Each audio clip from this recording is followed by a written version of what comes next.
Hey, beautiful souls, and welcome to Around the Kitchen Table, a space for honest conversations, stories from the heart, and gentle reminders that we're all walking each other home. I'm Laura Island, mother, creative, soul-led CEO of Sacred Sister CIC, and the woman behind Wise Sacred Woman. I'm a witch with ADHD, and this podcast is where we gather to share the real, raw and radiant parts of life. Each week, we'll explore what it means to live in rhythm with ourselves, with nature and with one another. We'll talk about womanhood, sisterhood, creativity, leadership, spirituality, and the messy magic of being a human. So pour yourself a cuppa, get comfy, and let's meet here around the kitchen table, where stories are medicine and every voice belongs.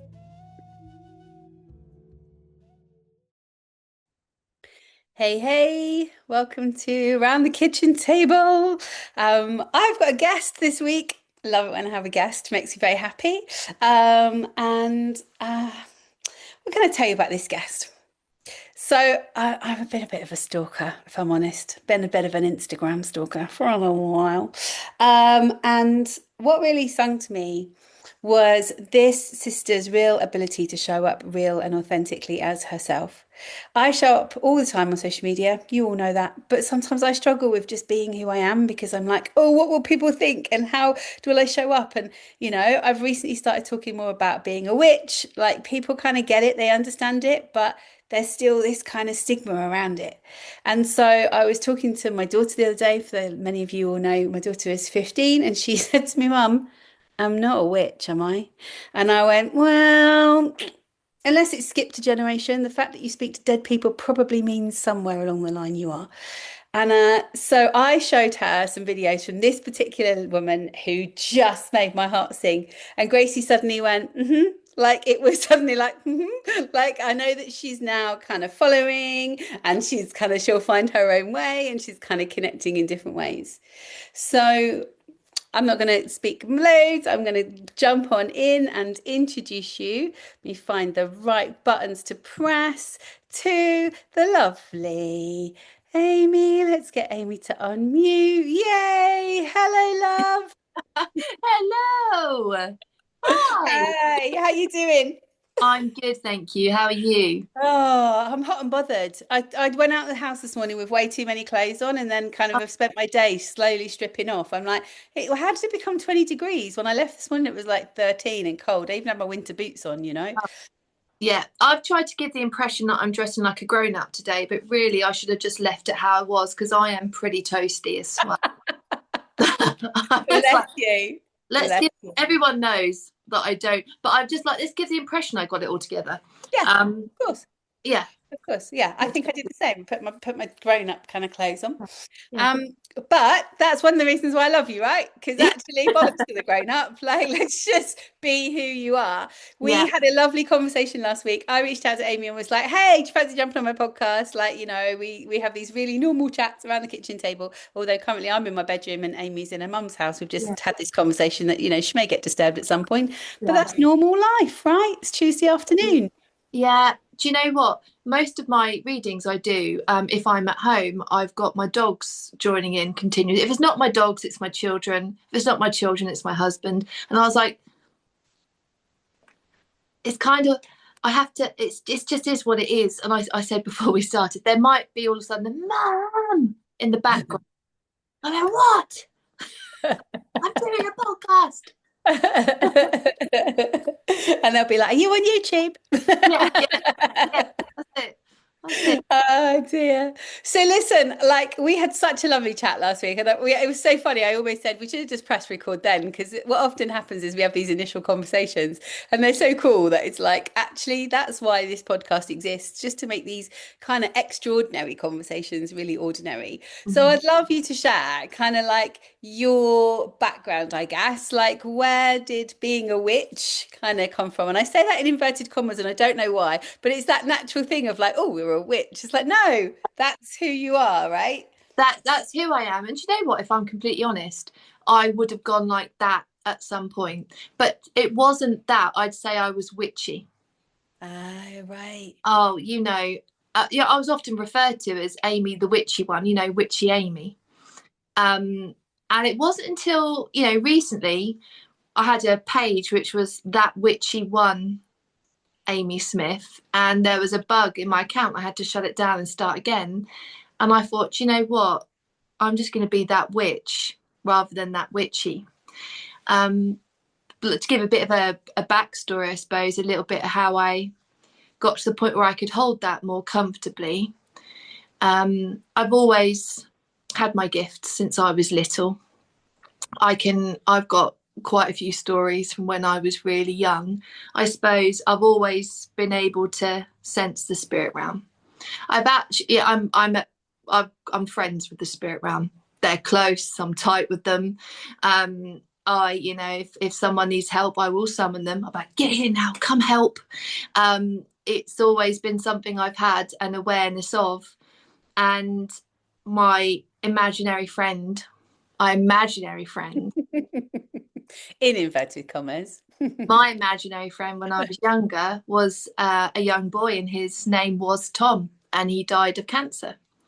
And I can remember telling I think it was my grandma or my mum what medication he was on while he was having treatment, why he had no hair, he wore black, he had a black cap, and he was absolutely a spirit guide.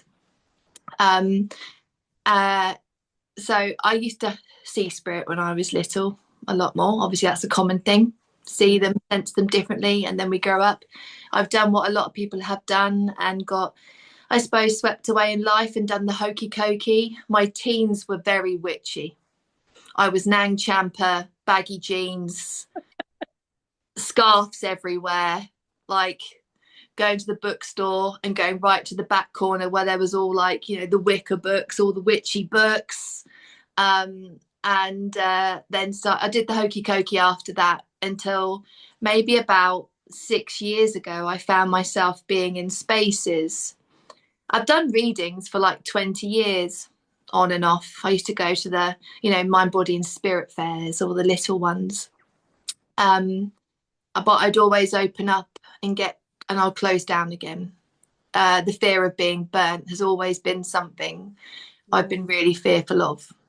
I have a confidence in my knowing and who I am and my connection, but it's the fear of being burnt, which has always gone, oh, okay, I'm being seen now. Someone's going to call me crazy or worse. And I just shut down. 6 years ago, I found myself in a space where I was known, and it was an online space. There was an app called Clubhouse, which is all audible, and it was during lockdown actually.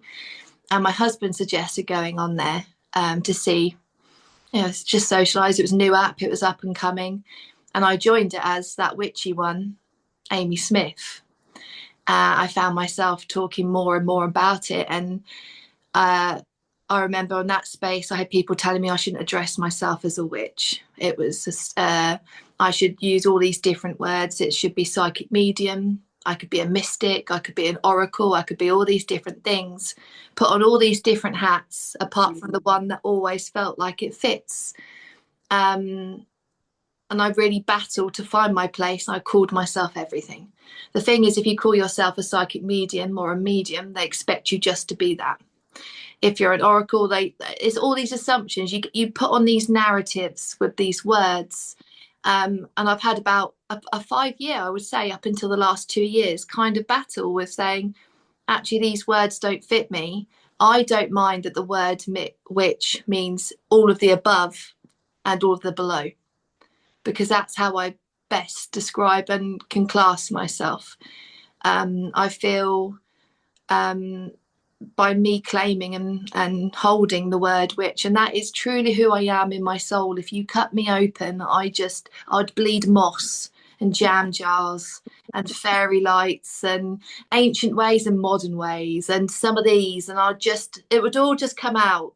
I by claiming it rather than reaching out to something externally, it feels like it's a coming home. Mm. It's something, you know, that it's a holding of myself that feels really comfortable, but it is still something I battle with. I was at a barbecue recently, and someone said, "So what do you do?" And I, Don't you just love that question? It's like you can't just be who you are. It's like no, it all comes down to what do you do, you what know? do you do? And I get it. There's probably a vibe I give off where they can't quite put me in the I box. can't put you in a box, yeah. What is she? And I was like, well, oh, I'm a witch. And they go, oh, what does that mean then? Yeah. I go into it a bit. That's where I find the most, that initial conversation that can be the most like, I feel it coming up in my throat where I have to introduce myself Mm. as one, but they've already felt it. They've already got a knowing of it. 9.9 times out of 10. That's the only time I ever really have fear of it. But I suppose it's because you know, that's a face-to-face interaction, and I'm around loads of people who don't already know me. It doesn't happen very often, um, but yeah, it's something that I have had to battle to hold it comfortably, and wear it proudly. And there's a lot more of us Yeah. than people realise. We're 100%. Yeah. I always say we're not the odd ones. It's the rest of the world. yeah, it's, yeah. It's true. It's I feel if you break down, you know, if you were to remove the word witch and just bring it to that homecoming, that just working with your intuition, your wisdom, your knowing, your connection to all that is, that's something that's been stripped from us. Mm. It's something that's been taken. It's something that, you know, having an intuition isn't crazy. No. Trusting your knowing isn't something that should be fought against. And I feel it's rising at the moment because it's a reclaiming that's needed. It's Yeah. uh, it's a holding of your own space in a way that it should be held, and it's something that's so not, you know, however you, when I say the word witch as well, I tend to bracket all the magical folk. Oh, you're witchy, you're magical, right? Um, but it's something that's so uh, natural within us. It's it's instinctively there. It's within the very essence of our being that we have those magical embers and fibers, and I feel they're, you know, they should be embraced. There's Yeah. happiness when they're not. There's a long Yeah. Totally. Um, I really hear that. And I think when we spoke the other day, we spoke about the homecoming, which is the event we've got coming up, and we talked about like as soon as you said coming home, I worked with a coach a while ago, and she, you know, she calls herself a witch, and I spoke to, she kept talking about me niching down, niche down, niche down, niche down who you are, how do you serve, because otherwise you people won't get it, and it was like really hard to keep hearing that, and I said to her, you know, what if I was to suggest what I do? You know, I allow people to come home to themselves. Like I encourage them to come home to themselves. I support that journey. And she was like, no, no, people won't get that. And I was like, like I get that people won't get that, but the right people will. And also, like, isn't that what we all really strive for? Like, is coming home, is like feeling safe in our own skin, feeling safe in our own bodies, being able to call ourselves whatever we want. I kind of liken it to when I was ordained three years ago, 4 years ago, this year, and I suddenly had the title Reverend, and it was like, oh, am I going to use this title? Like, other than mm, if I get a parking fine, do you know what I mean? Am I gonna use it? And I did to begin with, But then I realized that everybody then just lumps me in and thinks I'm part of the church. And Mm. it's a little bit the same, isn't it? If you were a witch, it's like, well, which kind of witch are you? Like and they try to, it's like they still try to box you into like, well, what do you do and who are you? And it's like, I was a beauty therapist my whole kind of life. And I used to love saying to people what I do. They're like, what do you do for a living? I'd be like, I'm a beauty therapist. And it would take them about 10 minutes before they go, what do you actually do?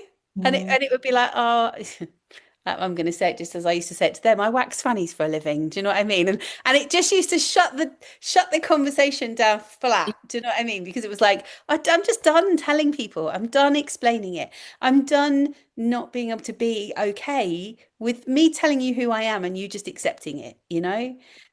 Yeah, And I get that it's a curiosity, but I really get that feeling of, like you say, that feeling of being burnt. For me, it's that feeling of like, oh, it's just too much. It's not safe for me to yeah, just be who I am in the world, you know? yeah, And so I think that's what I've loved about watching you and your journey on social media, because it's like we were saying the other day, like you don't have any idea how you got to 100,000 followers, right? It just kind of happened.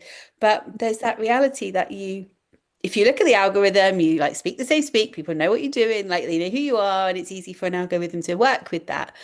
But more importantly, because you're so authentic, I think people can fall in love with you, right? Like they're just like, I just get what this woman is about because she speaks my language in a way that I understand. And I think that's where, like you say, there's way more of us than people recognize. But I think we hold a mirror up to them, right? Where they go, oh, she's like me, and that must mean it's okay. yeah. I I get asked a lot, are you a good witch? Are you a bad witch? No, do you know what? If you're, I get asked if you're a white witch or a dark witch. I always depends on what day you catch me. Um, depends what mood I'm in. I I'm a great believer. This part of reclaiming and coming home is actually knowing and embracing that we are love and light and fire and spice. I Mm. feel there's been a lot stripped away from where you're allowed to, in particularly women, place their energy and intention. You get a mama bear in protective mode. You get her to light a candle. Mhm. Allowed to light a candle in that mode when she's protecting her family, right? But we've been told we're not. You get a mama bear when she's filled with love and get her to light a candle. Mm. Just as powerful, but we're working from different parts of our energetics. We are the every element and all the seasons within as well. So we're allowed to embrace it all, and that uh, that fear of being burnt is real. It's huge. I have had thousands upon thousands of conversations about it. It's something that ripples through lifetimes, is inherited through generations, through society, through the communities that you're in, through the, religions that you might have been in contact with as well. It's huge and it runs so deeply that I feel only someone who's really suffered that witch's wound it comes from every part of you from such depth it can shut you down entirely. It takes real bravery to be able to come home, but it is so needed. The pressure to show who you are to the world, I feel we want to show up to life authentically when it comes to who we are as our soul. When we, especially when we start to ignite those magical witchy embers. um, but the most important person you show your cards to is yourself. Mm. Before we consider the world, your circle, your spaces, we have to familiarize ourselves with our own cards. We have to learn to embrace them. And this applies to so many different parts of us as a being, not just the magical side of us. We have to be grateful we can learn to embrace our body, our personality, how our mind works, our neurospicy, the trauma we've been through, the joy we've been through, all these different things that make us us. That journey home is so needed. And when you were saying, oh, I don't know if that's not the right thing, I would argue from what I've learned over the last 18 months to 2 years, actually, for as long as I've been able to read a soul, it's a common thing is I just want to come home and I want to learn who I am. I want to embrace who I am. How do I embrace my gifts? How do I embrace my soul? How do I actually connect with who I am? Right? That's so important. Mm. And I'm really passionate about that. I'm passionate about, often on your way home, you find out there isn't any boxes that you fit in. None. No. On your way home, you find your tribe often changes, the people around you, your environment. On the way home, you find your narrative has to change. We have to also put down a lot of bags that we're often carrying for others. They have to be put down so we've got enough energy to get home. That coming home, that's one of the best ways I can describe what it means to be a witch, because it's something we've innately done our whole lives often, is had those silent conversations with the trees, with the space around you, the feeling that, the stories which are held in the buildings we walk in, the knowing how your friend is before she's called, right? The premonitions, the connection to objects, the feeling the season months in advance changing. We talked about that the other day, didn't we? Right? We were like that. Oh my God, it feels like autumn already. And it's like, what's going on? What's going on? Yeah. Childhood memories. I was speaking to someone today that feeling the spirit realm is near, and I would hide under my blanket sometimes, not fearful of him, but I was like, oh, what do I do? I'd be so hot, and I'd Mm. be hiding there, not fearful, but just like, I know they're close. What do I do? Do I have? You've got to learn this path as well, and I think that's why so many people are finding each other. I will say as well, I did tell the universe I was ready to be found, and I think it tested me being found as well, because I now feel there's lo- there's lots of validation in being seen, right? Yeah. Oh, your voice makes sense. What you're saying makes sense, and I feel you. And I'm, for the first time in my life, like, okay, I'm being what I feel is being felt, but I'm pushing myself through that fear at the same time. Especially now with such a large audience, I'm open and honest about how that can feel. You're open and go, oh gosh, it throws you. Every Mm. hangs up. Uh-oh, danger, you're being seen. Do I need to hide? To the point, I've got a friend who, she said, Amy, I'm just so impressed. This is the longest you've been out of the broom closet. You haven't gone, no, no more. Thank you. I'm done now. I love Back in that. 5 years. But Yeah. actually, I think there is some real truth in that. Like, if I think about all of the people in my life that I've connected with in that witchy way, like people that are, have been witchy in my life, like many of them have been very solitary. Not as in solitary, like they've got their family and they do their thing, but they kind of do their thing, right? It's not a big all singing or dancing kind of, it's very few. Like if you were to sit now, I'm like, if I was to think about witchy people in the kind of media or people that are really outwardly claiming their witch, I'm not sure I can think of that many, Mm. if any. Like if we think about celebrity witches, I can't. Can you think of a celebrity witch? Am I missing something? I can't off the top of my head think that person. I think it's because the word witch is put on it. I personally don't like the word woo woo. Yeah. What the fuck I does woo woo mean? It's like fucking call me woo woo. You're going in the jam jar. I, I you don't. are now a toad. You're gonna be a toad. If you downplay the word witch, I mean, I get it. Not everyone can work with the word witch. I totally get it. And in some places, it's still a very dangerous word. Mm. I don't. It's. I know that I'm lucky to be able to call myself that. But if you downplay the word, you call yourself, witchy, woo woo, all these other words. That's where it tends to come. You'll find more people like that. There's definitely known people who have got the more spiritual side to them. I mean, spiritual is a great word where you'll find people as well. I love that word actually because I think it's open. Mm. This if you, I mean, witch is a loaded word. It's a loaded word, which I think is perhaps why I connect to it so deeply because the energy that comes with it. Yeah, it's why you quite like it, yeah? It's like Like that edgy. the hat that fits me. I Yeah. Yeah, I was the witch in the circle.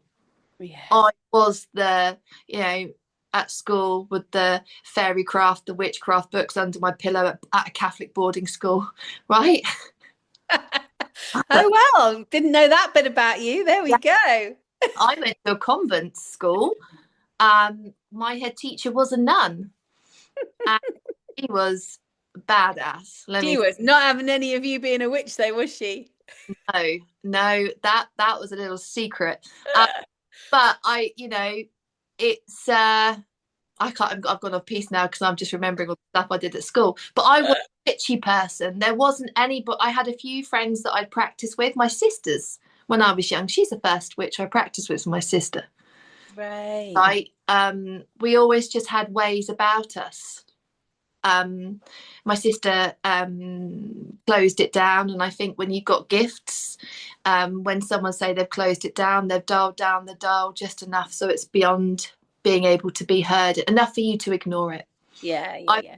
done that a few times. Yeah, I think you have to in life. Sometimes there's places where, especially when you're learning how Yeah, to like, I used to call it the bogeyman theory. Do you know what I mean? I'd be like, okay, you can speak to me, oh no, no, now. yeah, Because I'd be like, oh, what, is that real? Is that not real? And again, I don't speak necessarily openly about this, but we talked the other day about, the flashy lights in the bedroom when you're a kid. Do you know what I mean? It's like, oh, what's that weird thing? Do you know what I mean? And now yeah, I would know that that was spirit, in those moments. And then when I trained to be a Reiki master in my early 20s. So I always knew at 16 when I became a beauty therapist, my tutor at the time said to me, it's like I'm not teaching you anything you don't already know. You are just a hands-on healer. Like your work is like, so that was at 16. And then at 22, I was out in the Middle East and I did my Reiki mastership with a woman. I was living in Saudi Arabia. Like it's a bit like you with the nun in the boarding school, right? Like I'm in a country where it's like no, no. And there's me, like, that found the only American teacher that wanted to teach me Reiki. And I'm talking 25, 26 years ago when it wasn't even a thing, right? It was like, it was a thing, obviously, but it wasn't spoken about as openly as it is now. And so that kind of opened up this kind of doorway again to be like, oh, and I'd be working with people and I'd be hands on and I'd get all these messages and I'd be like, shit, like what do I do with this? Do you know what I mean? Like yeah, I don't even know, you're telling me that you're a dad, but I don't even know if her dad's dead, and if I tell her that it's like, and I'd be like having to really question myself. And then I just have a few choice clients that I was really close to, that I was just like, look, I just need to say this thing and it might be completely bonkers, and if it is, I'm really sorry, but and I just would speak it and it would be like tears and blow them away and all that kind of stuff, and you'd be like, oh, okay, all right, now I have to listen. And then it became a thing again where I just shut it down again, and usually because life got too noisy to mm, have that going on as well. Like as a single mum, it was like I can't do that, this and this life and this life, and then my business partner died, suddenly. I had a beautiful 40th year. So I turned 40. My business partner died 2 weeks later in a road traffic accident. I had a hysterectomy, and their dad died all in the space of 9 months. It was like this, like kind of like woo, and now and that was the kind of and now you're going to listen kind of Yeah, moment. It was like, okay, now I have no choice. I have no choice but to hear what's going on and to listen. Um, but I find myself still. And I think this is why I had the day I had today. I was sharing with you that I went to sat in the Magdalene Chapel at Glastonbury because I just needed to hear myself, like, and I in the noise of everyday life. And I think when we talk about kind of not claiming ourselves and not coming home, mm, we also abandon ourselves even more so than the not coming home. It's like we get lost in being a mum, being a wife, being the career woman, being that, and that's really where Sacred Sister sits, is like, how do we stop abandoning ourselves to even listen to who we are and what we want in life? And I yeah, definitely think menopause has a big kind of open doorway of like, okay, here we are. This is a transition now. Which way do you want to go? Here's your choice? Um, so yeah, I think it's so deep, like you say, in that kind of like dialing it down, that so many of us have dialed down to a point where it's like they kind of almost negate that it's there? yeah. I totally get that. And, when life is busy, you can't always find time to sit down for long periods of time, to meditate, to connect in, to journal, to do all these things um, that you want to do. And, when you're a mum, it's about the kids. When you've got a family, when you've got a partner, you've got a house to run, you've got bills to pay, you've got all the chaos of adulting. Mm. I'm an adult. I could say witch, but when I say adult, I'm like There's some inverted commas there on the adult. Yeah, I get you. I very, get you. very loosely an adult. Um, and it's you're right. When it gets dialed down, how do we dial it up again? Well, Mm, either often the universe shakes us enough until it gets dialed up, and then we mm, have to really work on grounding and anchoring, because we can become quite top heavy when we mm, when the crown, the third eye just goes kaboom, we're open again. We have to work on the grounding and the anchoring so it can mm, settle down.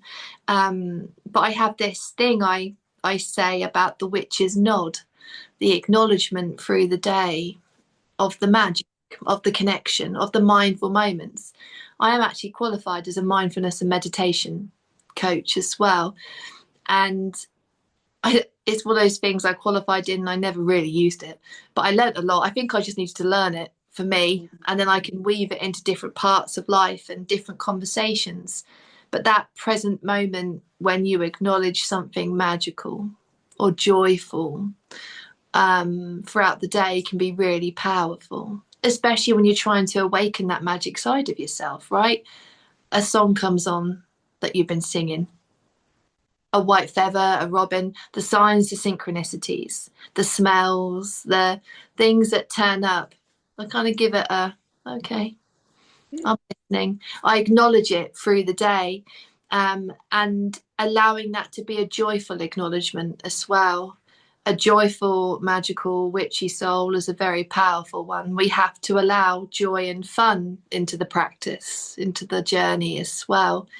It can be, if you go on to look through lots of different, I don't know, books or sources of information when it comes to how to connect in, it's all very serious. mm. Yeah. It's all, if you look into witchcraft, it's all a set, regimented way. When it comes to connecting with yourself energetically, there's set ways. When it comes to connect to yourself on all different levels, but it can be just dancing in your kitchen, Hmm. right? Yeah. Um, it can be a doodle on a post-it note. It can be these little moments as well, which are joyful kind of tweaks to the journey and the path that you're on. Allowing yourself to smile at it again rather than being fearful of it.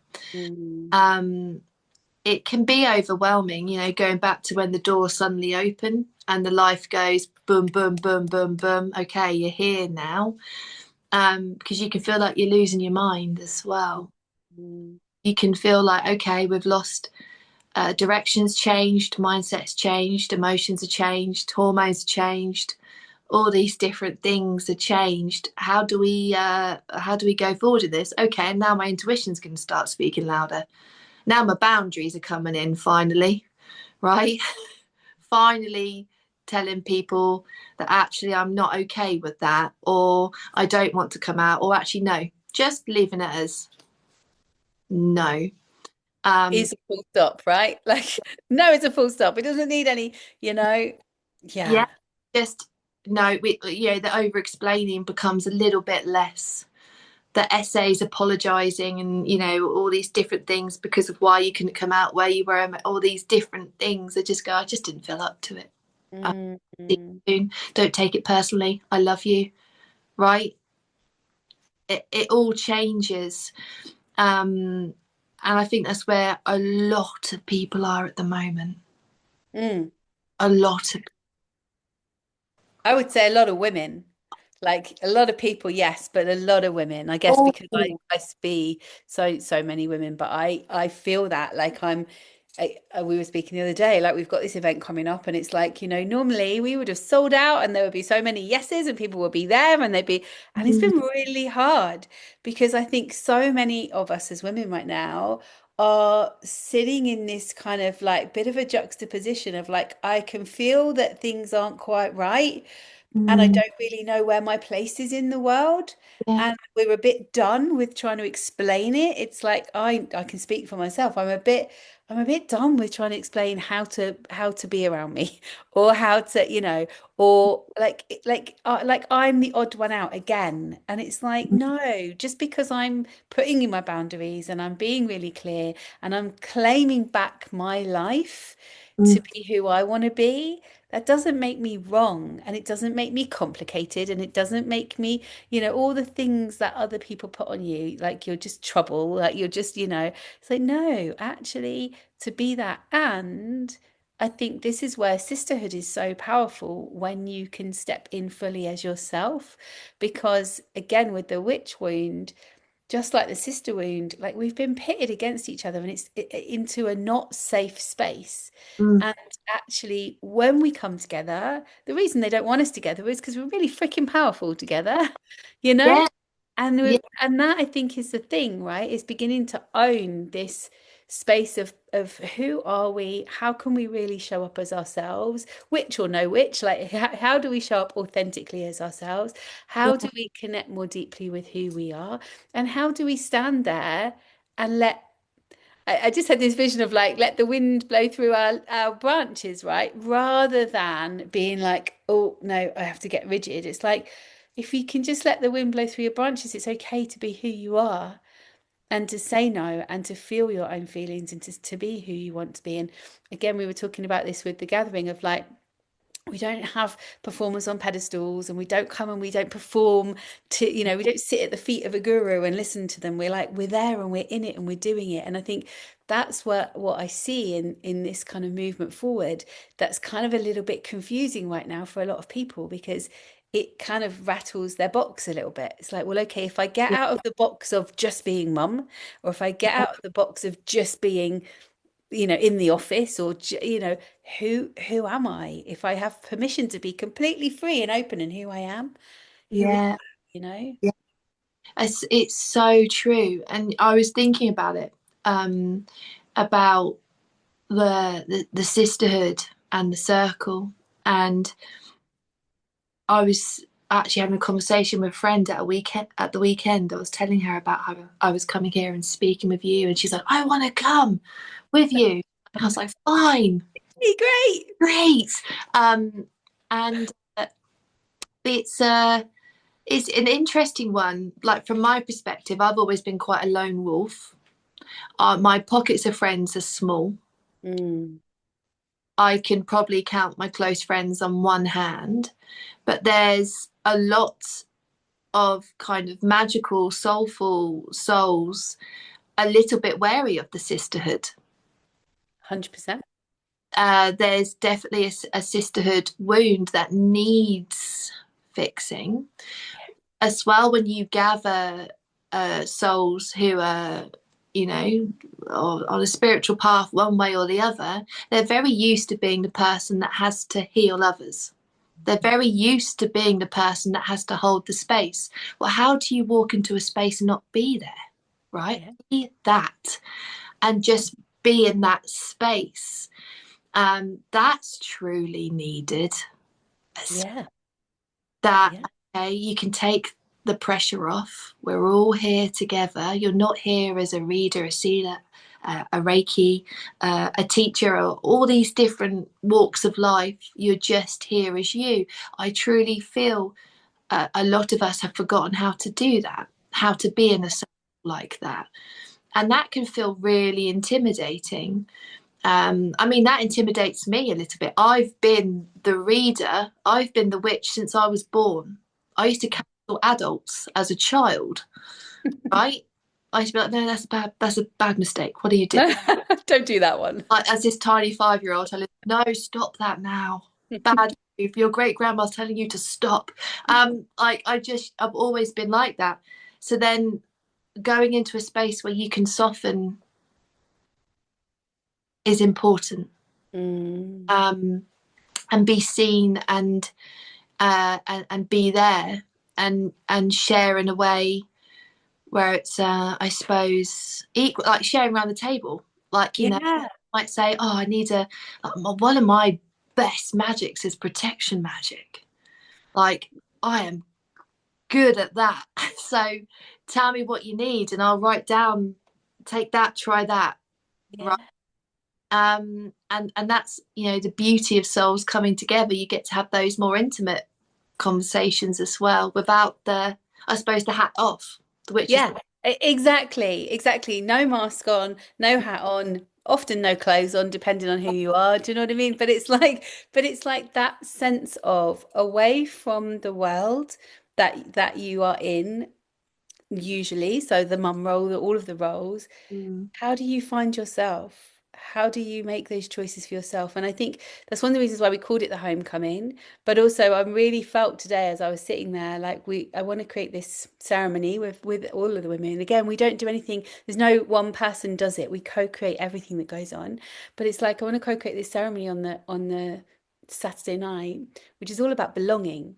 Like, actually, how do we just belong to mm, ourselves before we keep giving to everybody else?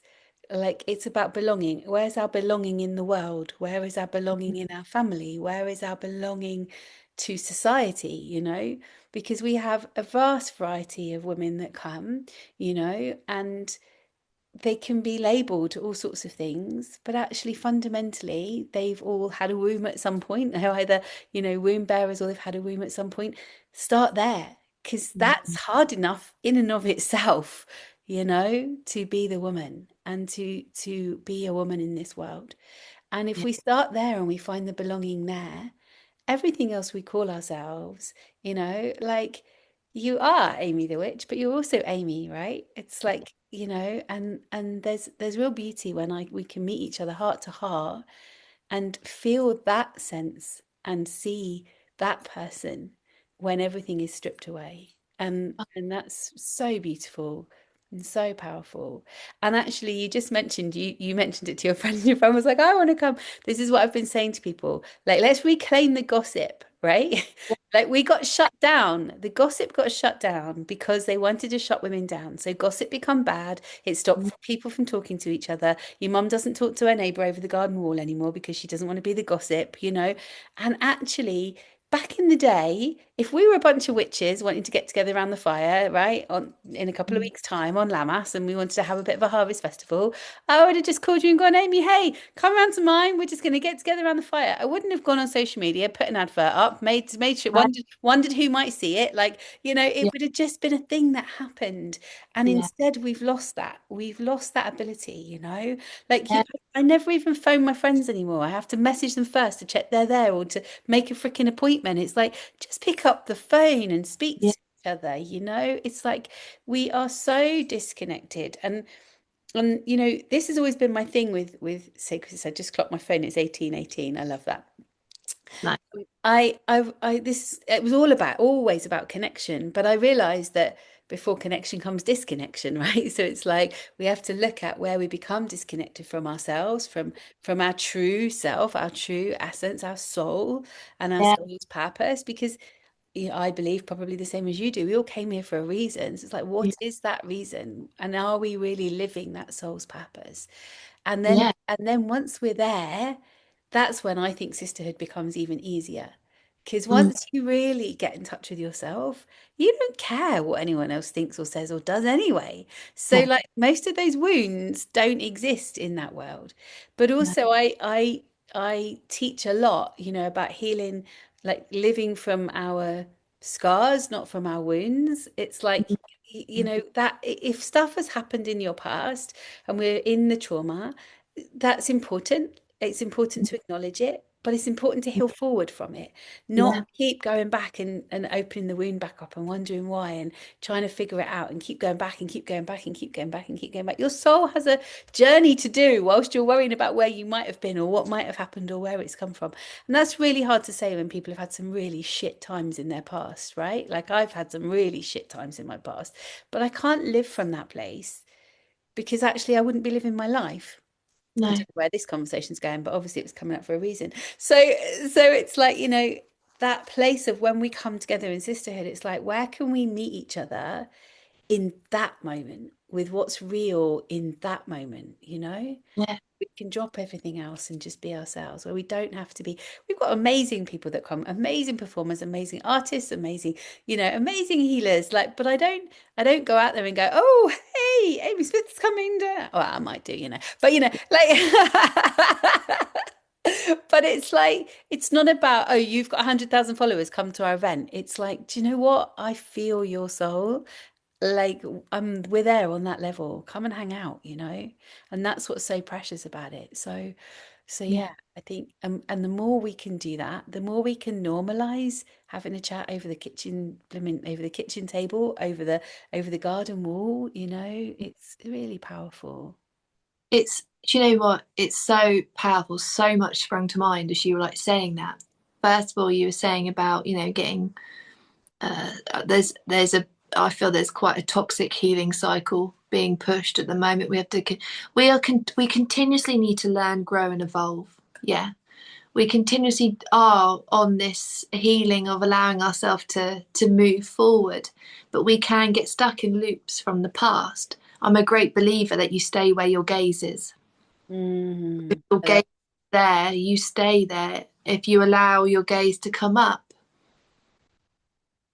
and it's not easy allowing your gaze to come up because those cycles can feel safe after a while.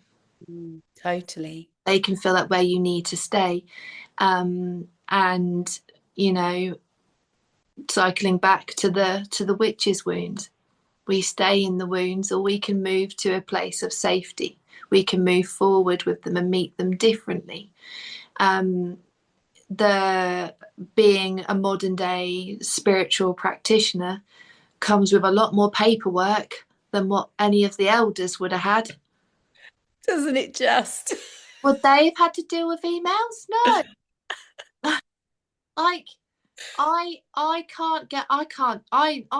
I'm Stone Age, I'm sure. I belong in under a rock in the middle of a forest, and the paperwork that comes along with it takes away sometimes from the essence of who you are.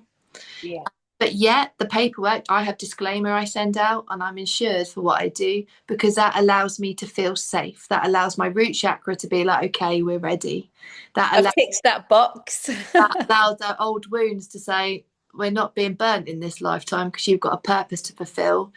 And I'm very, how I anyone who's had a space with me will know I just don't go above and beyond what I Mm. meant to anyway. And then going to the conversation piece, I can remember my grandma ringing up her sister and her friends, and they'd spend hours on the phone, properly like laughing, cackling, you know, in jokes, and her sister would put, and there used to be more connection than there is now. Digital connection's not connection. You cannot, something that really annoys me, you cannot decide what's a good friend or not just because they haven't got back to a WhatsApp. Yeah. That's not right. That, Yeah. oh, there's two ticks, they've read it and they haven't gotten back, therefore they've got no time for me, they've done this, they've done that, they're not my friend. No, we're all trying to do 1 million things at once, 100%. using digital technology for everything when we're not designed to communicate in that way at all. Mm. If I haven't gotten back to your wind your WhatsApp, just feel in the wind. I've probably sent some sort of like, I love I it. was just I'll send an owl before I I send. was you just read my mind. I was like, have you got an owl, Amy? Yeah, I will send I'm gonna, a murder of crows to Yeah. your garden, and okay, Amy's here, right? Yeah. That's what I'll do. I just there's a lot of like, this is how it should be. This is what makes a good soul. This is this. This is that. As well, quite Mm. frankly, needs to fuck off. Yeah.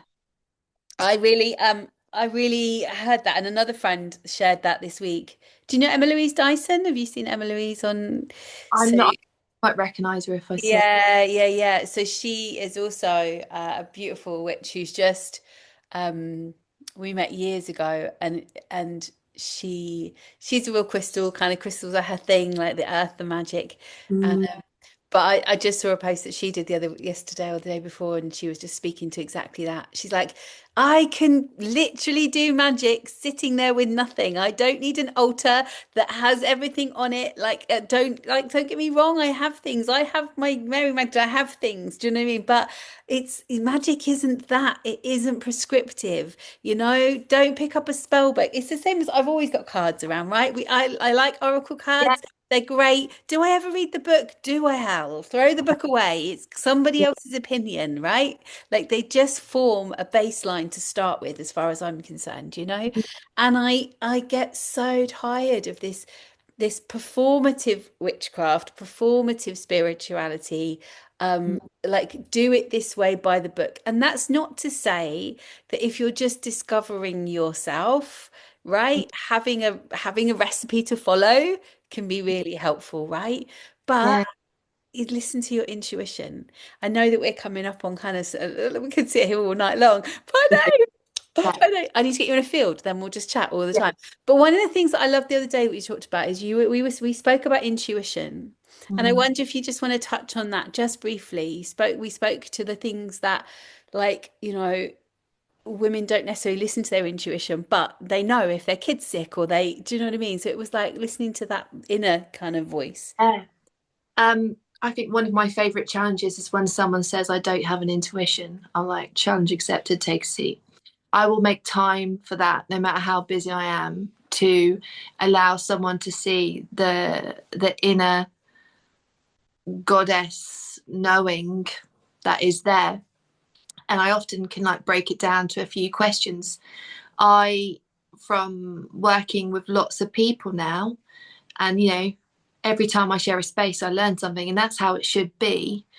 That the intuition, everyone assumes it's all here at the top. This is where we're going to feel it all.